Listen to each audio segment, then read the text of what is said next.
এই বিজয় এই দেশের নিপীড়িত নির্যাতিত ছাত্র জনতার বিজয়। এই সুনিশ্চিত বিজয় নিয়ে আজকে মানুষ ঘরে ফিরবে।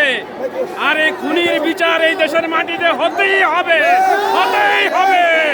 এই হলো আমার বক্তব্য।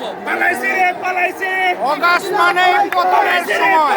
এই অগাস্টে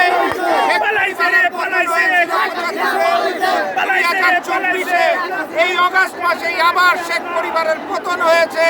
আজকে ছাত্র জনতার নেতৃত্বে আমরা বিজয় নিয়ে ঘরে ফিরবো ইনশাআল্লাহ। আপনি একটু বলে দেন। আজকে এই শোকের মাস শুধু শেখ হাসিনার ছিল। 56 বছরেও শোক যায় নাই, এটা শুধু স্মরণ হতে পারে।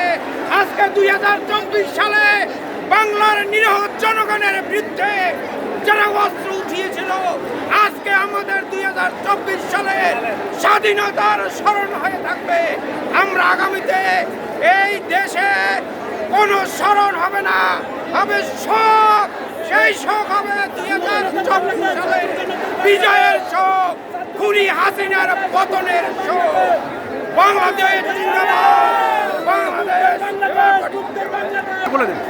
সম্মানিত ভাইরা, আমরা আজকের এই বিজয় উৎসবে একত্রিত হয়েছে। আমাদের এই বিজয় ছাত্র জনতার বিজয়, এই বিজয় এই দেশের মেহনতি জনতার বিজয়, এই বিজয় স্বৈরাচারের বিরুদ্ধে, এই বিজয় সন্ত্রাসের বিরুদ্ধে, এই বিজয় শহীদের রক্তে অর্জিত হয়েছে। এই বিজয় আমরা কোনোভাবে অন্য কোনো অপশক্তিকে ফিরিয়ে নিতে দেব না। আমরা এদেশে ছাত্র জনতার ন্যায় ভিত্তিক সমাজ কায়েম করে এই দেশকে একটা হিংসা ভিত্তিক সমাজ উপহার দেব, এই আশা ব্যক্ত করছি। জামায়াত ইনশাআল্লাহ এই আগস্ট মাস হবে এই জাতির বিজয় দিবসের বার, বিজয়ের বার।